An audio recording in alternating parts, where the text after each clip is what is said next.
Hey, this is Zach Sawyer from the Sawyer Family, and you're listening to Honest Brutality. Created by the people, created for the people. No holds barred, no punches pulled, just honest brutality.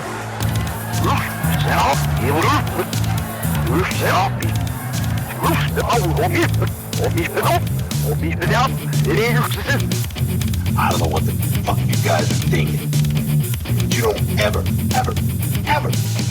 talk about my band again. What's this honest brutality shit anyway? Honest brutality.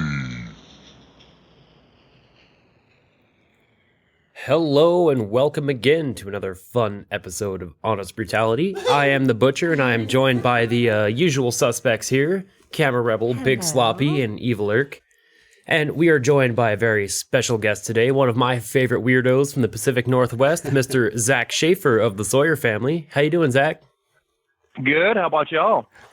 You know great. what? I want to apologize right off the gate. We've never called a person on the show a weirdo before, but As a fellow Pacific Northwest weirdo, I think it's a term of endearment. But Yeah, I like how it was a geographically specific weirdo, though. You know what I mean? Like, not your favorite one in the greater Los Angeles area, or my favorite Yankee weirdo. Right. This is my favorite Pacific Northwest weirdo. But that means I'm beating out like Bigfoot and shit. So that's tough competition. oh my God, been a long time. Hey, well, it's been about a year or so. We got a lot of catching up to do. Yeah, absolutely. So you've done some fun stuff, man. You guys just got back from barbecue here not too long ago. Nice. Yeah, we did that in August. So we've been back about a month or a month and a half, I guess. Have you recovered yet? Yeah, totally, man. Tour again, like we were talking about pre-show, tour life seems like normal life, and non-tour life seems like the hard, awkward things that humans have to do. Right. So, it's harder to try to function in quotation mark normal society than it is to go do what I was actually born to do, which is drive around in a van with no air conditioning in the deep south, playing music with four other guys that want to shoot themselves in the face for choosing music as life. Hey, well, you guys, I read a review somebody did of your guys' performance at barbecue, and it was a hell of a review. Oh, cool. Yeah, the weirdest best surprise, I think is what they called it in the Yeah, but I think that was Metal Injection said that, which was nice, because sometimes you feel like it's all for naught. So when the right people get it, you feel like suddenly you're it's all worthwhile. Yeah, absolutely. And you guys, you worked all the way back there, right? You guys toured all the way out to that show and back. Yeah, absolutely. Yeah. And Nice. played some killer venues like a goat farm or something. Yeah, that was awesome, by the way. I don't know if I'll ever get to do something like that again. That's the most metal thing I've ever heard. So wait, I want to exactly, hear the most about black this. metal thing in the world. We're not a black metal band, but we've just totally defeated them at their own game on accident. All the and you guys know how many like low dynamic and quiet passages we get. I mean, we try quieter than the audience all the time, but every time we did that, there were goats moaning so loud that Awesome. every time the dynamics dropped, it was like, I was like, oh man, I don't know if this is gonna work, guys. So what led you to perform at a goat farm? Like, tell us a story about that. Like, how did you get there? We have a booking agent, and so I just get an itinerary in the mail that says be here on this date, and I said okay. You At a goat don't farm. really do a whole lot of research usually, and we were on a goat farm. Were you super shocked when you showed up and you were at a goat farm? Judge had done a little research and said, hey guys, it looks like we're playing a goat farm tonight. I thought he was joking, and then we pulled up on the place and there are fucking animals walking everywhere, and they come out, it was like some satanic seance that you walk into, and everybody comes out with big plates of feta cheese for you to eat, and sometimes you just throw your hat in and say, "Fuck, when in Rome, here we go." Absolutely, that is amazing. That's the greatest So gig story I think I've ever heard. I know, because right? it's definitely the most bizarre. Yeah, I've heard of. yeah. So how many people showed up? Not counting goats. Not counting the goats. Yeah. Yeah, I don't know. I'm not very good at head counting, but it was definitely a smaller crowd because it was like rural Colorado. So I would say there's probably 25 to 40 people. So a small crowd for sure. That is so awesome. The greatest. But we were gig of playing all for the time. goats, so we didn't care. Exactly. The people were a bonus.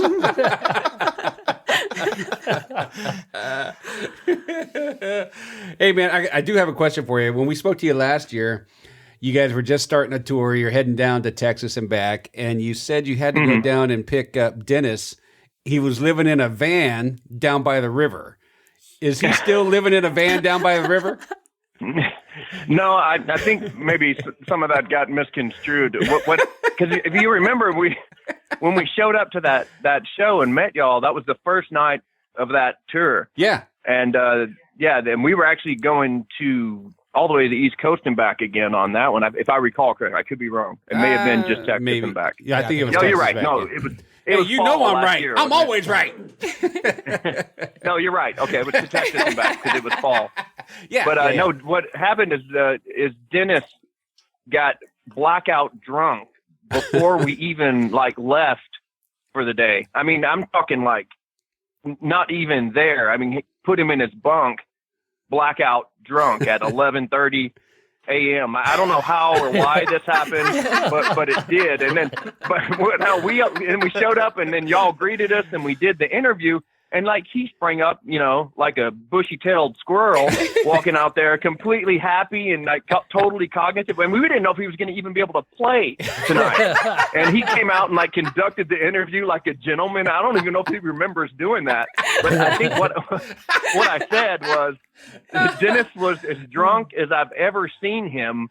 And that's coming from someone that lives in a van down by the river with him because, for 6 months out of the year, we live in a van together. Yeah. So I think maybe the info got a little screwed up there, but the backstory now knowing that makes that experience even better. Right? Yeah. Because after we saw that show last year, Butcher and I were just blown away. I mean, all of us were. Yeah. And I'd never seen anything like it. I even went on our webpage and wrote a blog regarding the experience because that's what it was. We didn't think it was like a concert. It was an experience. I'd never seen anything like it, bro. I've seen some big shows. I've been to some of the biggest arenas around, and I've seen some of the smallest bar shows around. You guys are fucking amazing live. Thank you so much. I really appreciate that. Because when you're not going for speed or power or brutalness, even though I love all those things, we're not going for that. So a lot of times you have to have an audience that is paying attention to get it. It's less of an action film and more of something a little more psychological is how we like to think of ourselves, Yeah. So if you just let it happen in the background, then you're not really going to get it, Yeah. So so I appreciate that to be affecting people and to be reaching people. Well, in my opinion, it's pretty hard for you guys to not be noticed and paid attention when you take the stage. It's like a vacuum in the room and everything gets sucked to the stage. It's crazy when you guys, I tried to explain it to people. There's a certain chemistry and energy that you have with that style. And it's just amazing. So is that working out for you at the other shows? Are you feeling that? Yeah, absolutely. At the very least, what you do is shake people out of their comfort zone, which is our whole goal. We don't want to be the loudest or the fastest or the most shocking. We wanted to push people into territory that makes them uncomfortable, because that's what all my favorite bands did. They pushed me out of my comfort zone in a way that changed my life. Honestly, nothing else has changed my life besides being pushed out of my comfort zone. Mm-hmm. So that is the goal. And when that's the goal, then you're often met with rejection, because most people don't want to be pushed out of their comfort zone. Most people don't want to broaden their horizon. Right. So you're forcing them to broaden their horizon. And a lot of times you're met with rejection. You're met with people trying to ignore you. You're met with anger that you did that. And that's when you know you're onto something. Actually, you make a great point. I couldn't believe how incredibly tight you guys sounded. I mean, nobody missed a fucking note. It was amazing. Well, I appreciate it that you feel that way, but Dennis was blackout drunk. So No, we he needs to be drunk more often. we play a lot together, so we notice things that other people don't notice. But I'm glad you felt that way. That's the way it came across. It's a loose kind of ebb and flow is what we go for. We don't, absolute mathematical precision isn't the goal. We kind of like we try to have the tempo ebb and flow, much like the dynamic of the song can ebb and flow. Yeah. So I believe John Custer put it this way, and I thought it was a great analogy. And he said it, so I'm not sucking my own dick here. He said, it's like two ghosts on a seesaw. And I thought that's a great analogy, because that's exactly what we're going for. Even with the meter, we're not trying to keep perfect time. We're trying to have it ebb and flow a little. Right. Now, the name of your band is Sawyer Family, and we know that you're all family. But just for our listening audience, can you explain the dynamics of your band and being a family, and how long you guys have been in it? Yeah. Well, it's kind of a double entendre, and it's the name of the family in the Texas Chainsaw Massacre. Mm-hmm. So that right off the bat is a great reason to name your band the Sawyer Family. But then having that as a surname as well, it's just adds a whole nother level of that. And then the actual family dynamic, so it's a triple entendre, I guess. I still, whenever somebody brings up that movie, I think of them putting the hammer in Grandpa's hand. Oh, you know it, dude. Oh my God, it's so crazy. And the guy rolling down the hill out of the van in the wheelchair. I giggle every time I watch that shit. But totally, he had a way of making it. Hooper had this way of doing films that were, and Raimi has this too in his early films, where it was both absolutely terrifying and hilarious at the same time. Yeah. Like you were disturbed, but you were laughing through in an awkward way through some of the disturbing stuff. The first Texas Chainsaw, which is amazing, had no humor in it, and that is a gritty, brutal film to try to sit through. And it's one of my favorite films ever. Right. But the second one, it introduced this element of humor, but it still had a bunch of the gritty, disturbing stuff in it. So it's kind of a cool juxtaposition. Yeah. Well, so obviously you're a big horror fan, huh? Sure. Yeah, that's bitching. And film in general, yeah, but yeah, horror as well. Well, I'll stick to Disney, but no. Well, speaking of film, let's talk film for a second. You guys just did an incredible documentary on the songwriting process. Now, I had no clue. I had no clue that the best way to write a song was to put on a fucked up Viking helmet, use a feather pen, and have somebody run around with a bunny mask on. Now I know. Yeah. Now I know. Yeah. We're just, it's a public service announcement, man. You want to write good songs. Dude, I watched that the other day and laughed my ass off. You guys must have had a blast making that, huh? Oh, absolutely. It's funny because, and I'm going to age myself here, because when I grew up, being a self-promoting person that was what you were a douchebag if you did that. Like you ran around telling everybody you were in a band, people fucking hated you. If you fucking shoved your album in everybody's face, your fucking tape or whatever, and people fucking hated you. So you were taught not to do that. Just let the music speak for itself. Right. But again, the day and age of the internet, you can't do that. Right. That's right. You have to turn into some self-promoting douchebag, which is hard because it's against everything I stand for. So we're trying to find that whole thing with the YouTube channel. We're trying to find a way to self-promote ourselves without compromising our integrity. It's working. And making fun videos that broaden people's horizons to the music is a way for us to do that without feeling like douchebags, Dude, I laughed hard. That whole look you're going with, and that starting when you grabbed that damn ugly ass shirt off the fucking wall. That's the tiger vest, dude. The tiger vest. Oh my God. by Egyptian gods from Nephilim Pegasus fibers, dude. So I wouldn't really call it an ugly shirt. Fucking Amon Ra is listening, okay? Oh, you're killing me. No, it was a stroke of genius. You know, that actually leads me to a question I have for you. And it kind of goes into a little game called Would You Rather. Uh-oh. Oh, shit. All right, so the first Would You Rather question I have is, would you rather have the Sawyer family play a show in the Roman Colosseum in its current status, or go play a show at the Giza Pyramids? Pyramids. But, I mean, obviously I'd be stoked either way. So we love traveling and we love world history. But there's a special place. No. Well, you guys, special place in my heart. You guys have been overseas. For Egyptian stuff. You guys have been overseas. You've toured some Europe. You guys planning on going back anytime soon?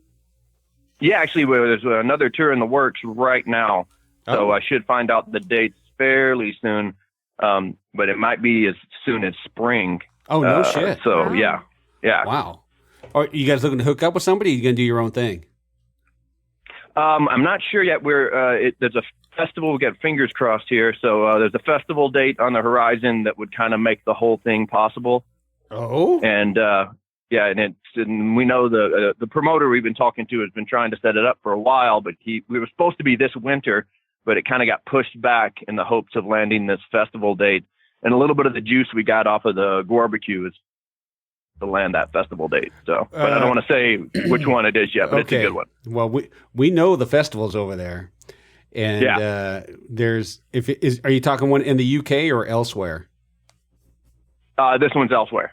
Oh, could be Hellfest, Bloodstock, Whacking. There's a lot of good ones over there.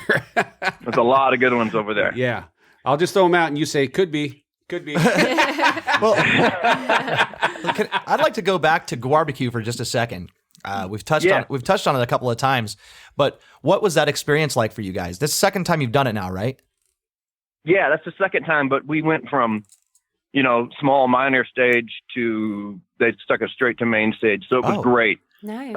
It was absolutely awesome. And we got, you got to meet a bunch of your heroes from childhood and see a bunch of bands that you don't normally get to see. And you got to make a statement in a forum that you don't normally get to have a foot in. We play a lot of big shows, but that was the biggest one by far. War is one of those strange things, and their fans are very unique, but they seem to be very, very accepting of anything that comes through and plays there at that festival. They are. Yeah, and I didn't really think of them that way. Because you think, and I don't mean it because Gwar's, if you listen to all those Dave Brocky interviews and stuff, the guy was a fucking genius in so many ways, and highly intelligent and very tongue-in-cheek and using lowbrow humor to point out the inadequacies of human nature. And then that was really what that band was all about. But a lot of people don't get that. A lot of people see monster costumes and blood squirting and nipples and they're stoked. And I get it, fucking human too. I get it. Hey, we enjoyed it. Absolutely. But if you're intelligent and you get past that initial layer, there's so much depth there. Yeah. And I didn't know if a lot of their fans were getting past that initial layer. And but you're right. They do. They get it. And they're extremely accepting of whatever comes through and whatever Gore decides to have there. And they're extremely encouraging and very progressive in their musical taste. Very progressive and varied. Yeah. So that was perfect. They're not just a bunch of nerds that they come across as being, in that respect. I saw a picture of you with Phil Anselmo. Is that from back there at the barbecue? That was at barbecue. Yeah. We were hanging out backstage for a bit, which was cool. Growing up in rural East Texas, those guys were local heroes, and I'm talking about before they broke. You know what I mean? Yeah. So that was a nice full circle moment because it's something I'd, when you're a kid, sure would like to meet those guys, and they broke big, and man, I would sure really like to meet them now, and they get further and further away.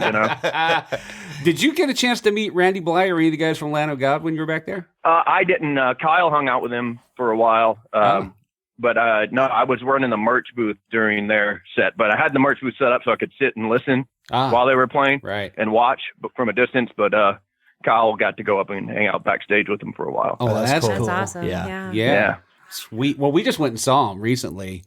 And Cool. they sounded great. They were with COC was with them. Yeah, and, corrosion conformity. Yeah. That's my language right there. Corrosion, corrosion conformity, and clutch. Yeah. Yeah. It was a hell of a show. Badass. And they tried to kill me, Zach. They did. They Oh God, here we go with this story I again. know, right? I got my ass kicked in the mosh pit. I'm too damn old for that shit. And they worked me over pretty good. I'm not real happy with Randy Bly right now. Oh, Please. Because he told you to get out in the pit. He kind of did. Yeah. But it was a lot of fun. Well, I want to know about the Commander in Beef. Yeah. So, what was this? Yeah, what about it? I think that video was pretty self-explanatory. It was bitching for we need to explain for people that have not seen the Commander in Beef. You were in a hamburger eating contest. What was it, like 9 patty cheeseburger eating for like $3,300? You're trying to win enough money to buy a new tour bus. I think is what it was, right? Well, yeah, a down payment in the very least. Yeah, that was the plan. Yeah, but it seems that you were beaten by a woman. I was, yeah. And she wasn't in the building with me, but I honestly, I don't think I could have done it in 42. I don't know how someone could eat that much cheeseburger in 42 seconds, but she did, and hats off, because that's awesome. I didn't get to see 42 seconds, dude. Yeah, that's insane. That's a lot of meat. Let's all stop and have a moment of silence, because that's freaking amazing. Yeah. I didn't get to see I didn't get to see this gal. Did you? Did you get to see a picture of her? No, I was just wondering what a woman that basically, the eats way it a was, burger that fast looks like. I'm just Right? curious. Is she hot? She's got to be hot. Right? I've heard Wow. she's like 6 feet tall and skinny as a rail, dude. That's what I hear. I don't know. Those competitive eaters, haven't man. seen her either. That's what they look like. But she won $3,300, and Yep. And I guess that she's like done it several years in a row, as well as international eating contests. I believe and I read this, I didn't see it, but she got off a plane from Japan where she ate like 38 chicken dumplings in X amount of time to win how many thousands of yen, then jumped on a plane, flew back to Oregon, and won the hamburger eating contest for another 30. She's literally a professional food eater. You know? That's insane. And, I feel bad for when her the bathroom. when the gods bestow powers upon you, Right? Yeah, we right. should all step Right. back and acknowledge that this person is amazing at what they do. I dabble. I merely dabble. Training videos were killing me, dude. That was funny stuff. I was laughing. Which one? When you were prepping the different photos and the videos. Yeah, the build-up. Yeah, that was great. Let's face it. It was all just a publicity stunt and an excuse to get my family to spend $20 on a cheeseburger for me. That's so awesome. Oh, it's funny, man. No, you look like you killed. Look like you just had a blast with the whole thing, anyway. So Absolutely. So when you guys going back out on tour? Not till next spring. Or you got something coming up here real soon? Because it is fall. You guys usually head down to Texas, right? Yeah, we have. Well, we got everything's kind of hinging on whether or not Europe's going to land in the next few months. Right. Because that would kind of change. We're hesitant to set up any more American tours until we get that set up. Okay. So if I get word on anything, then I'll be able to start scheduling again from there. But we just got invited to Muddy Roots in September. So we'll probably hit barbecue again, provided we're invited, which I think we've already got a vague invite. So nice. Probably swing through, hit barbecue and Muddy Roots all on the same tour. But that wouldn't be until summer. So hopefully we'll do Europe this spring, then America again in summer. But that's all tentative. Yeah. The confirmations obviously aren't in yet. So. As soon as you guys get on that whacking lineup, it's going to set everything up for you for the rest of the year. That would be nice. Yeah. Oh, do you see the way he answered that? I think we got him. He knows your game.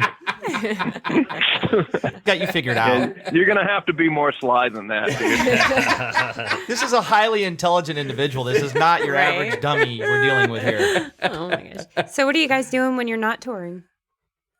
Well, you're trying to save up money so that you can go spend it to tour again. Right. So, And then, of course, writing.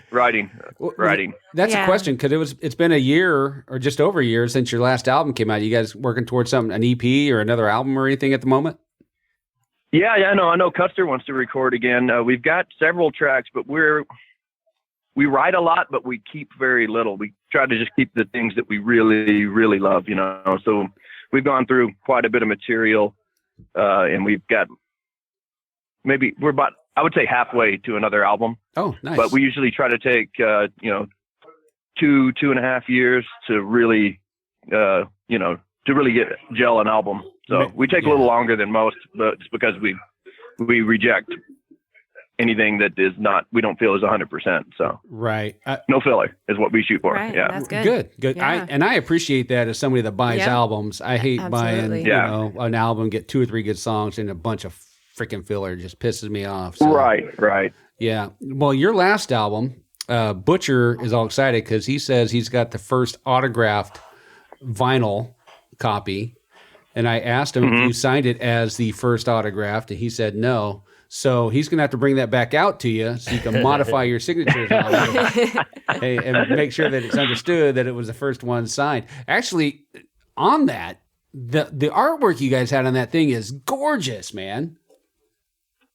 Oh, thank you. Yeah, that's an artist out of Portland, Oregon, named Brian Crabaugh. If you get a chance to look at Brian Crabaugh art, or Time Warrior is what his company is called. But he also conveniently subs as a guitar player for the Sawyer Family from time to time. Oh, you're shitting and me. just did. No, he's filled in for Judge for like 3 weeks once because of a family emergency. Uh-huh. And then he just recently, in August, after the Gorbachev, filled in for Dennis.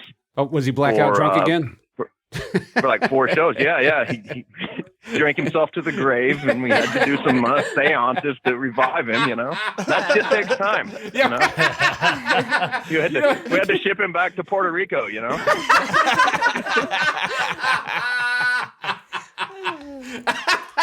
Oh, my God. But he's back and better now, yeah. Good. Now, last album, were the sales on that album about what you expected or exceed expectations? We thought we were going to catapult to international superstardom and be drinking, tequila out of our tequila waterfalls while big titty women were sitting in our lap. Wait a second. I'm always shooting for the absolute stars. So, I will constantly live in a state of disappointment. Do not own the universe yet.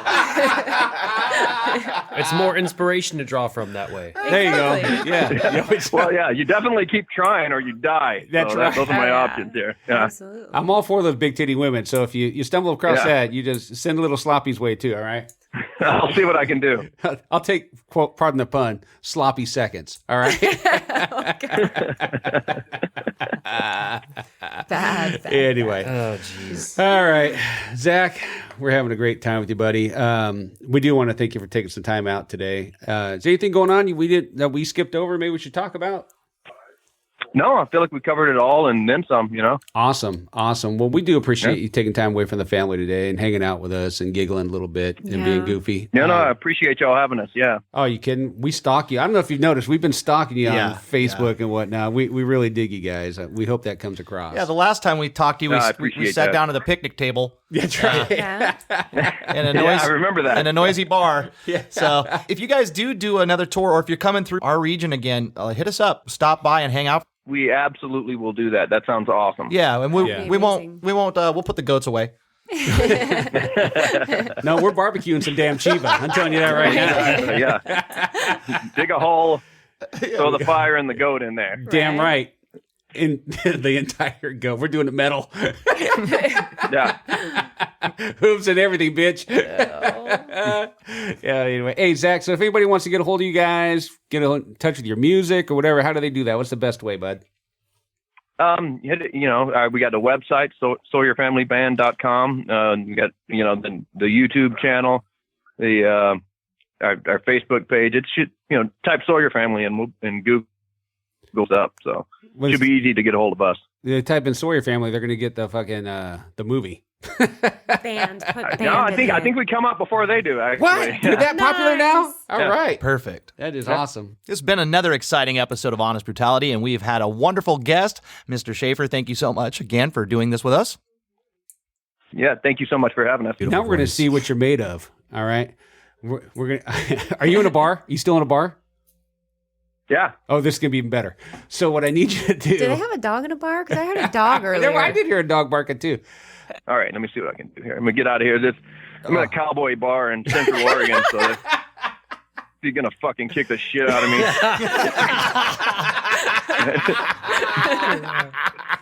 All right. Getting around the corner here so I can run. He's fucking killing me. Y'all ready? Yeah. Whenever Yes. you're ready, buddy. All right. Honest brutality. Yes. Awesome. You are the fucking man, bro. Amazing. You are the man. Thank you, guys.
Begin.